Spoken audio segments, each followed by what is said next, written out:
a gente vive vidas totalmente isoladas, né? Cada um é responsável. E o que isso quer dizer também? Por criar o seu sentido próprio, né? Mas não existe um sentido compartilhado, né? Até as redes sociais, a existência das mídias sociais meio que evidencia isso, né? Porque não é nem mais rede, é uma mídia, né?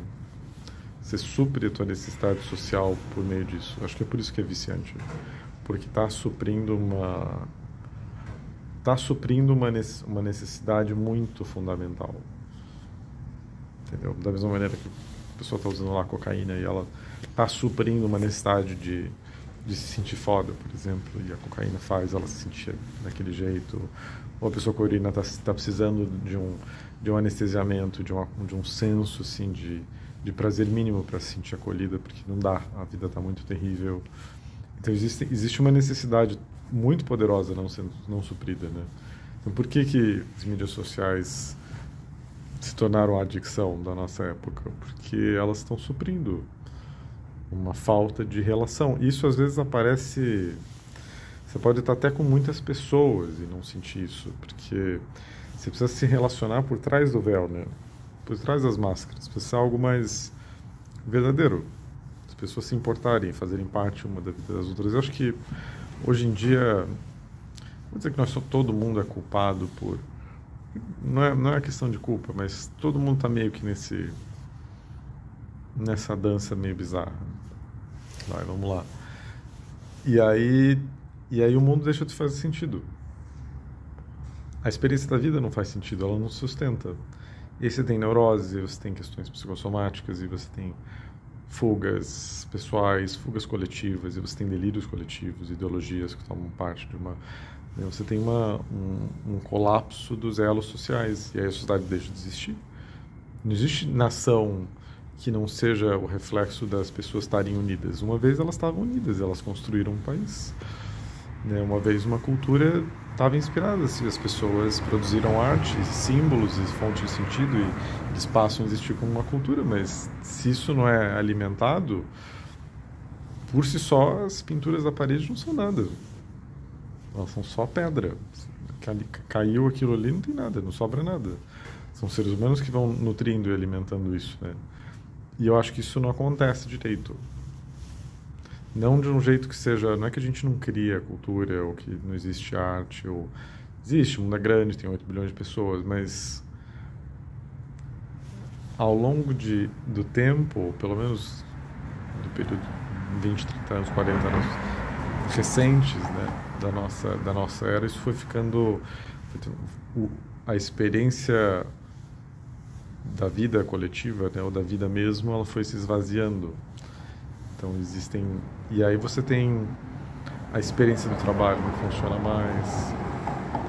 A experiência da carreira, eu diria assim, que não funciona mais até, né? A ideia da aposentadoria, né? Essas coisas, elas não fazem sentido, né? Você herda um mundo em que nenhuma das instituições físicas, não vou dizer físicas porque é um termo, nenhuma das instituições, vamos dizer assim, maiores, ou das instituições culturais, se sustentam. E aí está todo mundo, cada um por si, tentando se salvar no naufrágio da cultura. E aí, consequentemente, da civilização, e aí, consequentemente, as patologias vão ficando mais graves. Isso não é só teoria. Ou seja, a Terceira Guerra Mundial está aí. Assim, as coisas estão ficando graves, né? Os Estados Unidos, basicamente,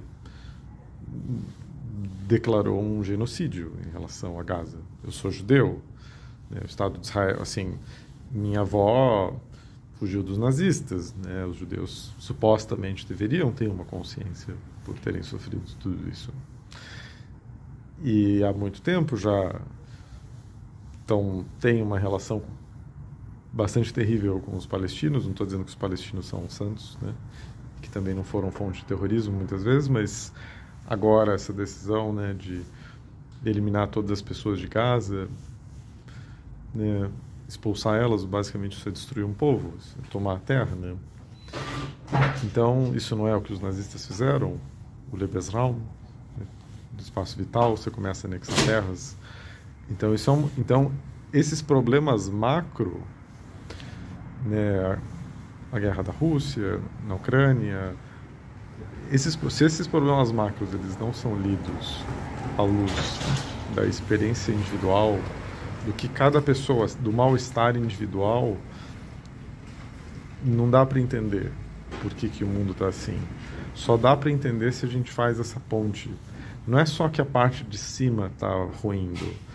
Ela está ruindo em todos os níveis. Ela está ruindo no nível da microsociedade, né? Das micro-relações, micropolítica, é um termo que se usa, da experiência problemática que todo mundo está tendo. Hoje eu generalizo. Talvez tenham pessoas que, não sei, se mantêm relativamente alheias a isso, pode ser. Ou pessoas que encontram em caminhos tradicionais fontes de sentido, sistemas religiosos, por exemplo, ou na política, quem sabe, não sei se política é meio complicado, ou conseguem, ou pela família, conseguiram preservar culturalmente o senso da família, pode ser.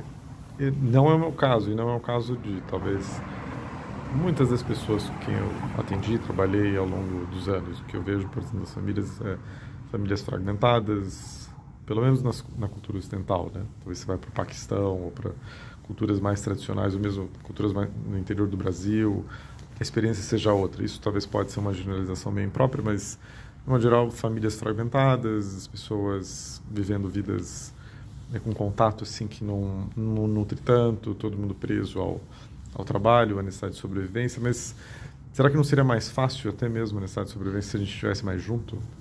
Se nós estivéssemos mais unidos, né? Isso eu acredito. Isso é uma coisa que acho que iniciativas, né, comunitárias, né? Eu morei no SEB numa época. Eu acho que o SEB é uma iniciativa muito valiosa. Tentam trazer, né? Como é que as pessoas... Mas mesmo ali no SEB, por exemplo, existiam discussões sobre, mesmo ali onde as pessoas moravam juntas, esse senso de relação, vamos dizer assim, comunitária. A palavra comunitária já está muito carregada, né? Mas vamos dizer, esse senso de relação onde as pessoas viviam próximas, extraíam sentido dessa vida em comum, mesmo assim, isso tinha muita dificuldade de aparecer. Então, eu acho que é algo mais grave. É algo, não sei, de um senso de desconexão, um senso de separação muito profundo. Assim, tem um sentido... Isso é o que, tradicionalmente, por exemplo, no cristianismo se chama o pecado original, né? A experiência do pecado original é esse senso de separação, né? Mas eu não quero ir para essa via, porque aí dá para...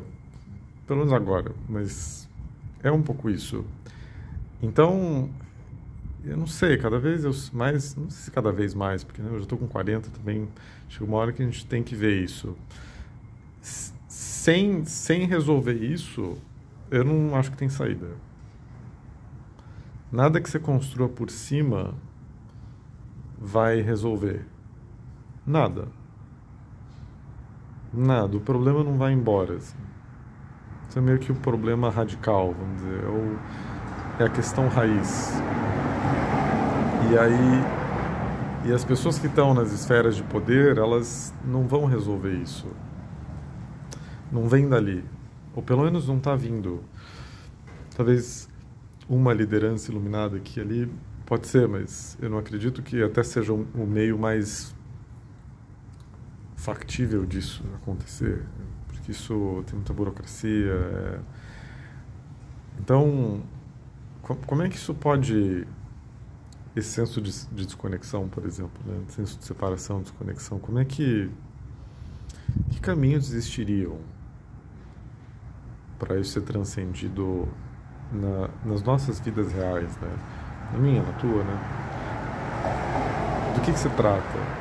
Se trata de um resgate de um senso de confiança mútua, por exemplo? De um senso de que as pessoas podem confiar umas nas outras de verdade?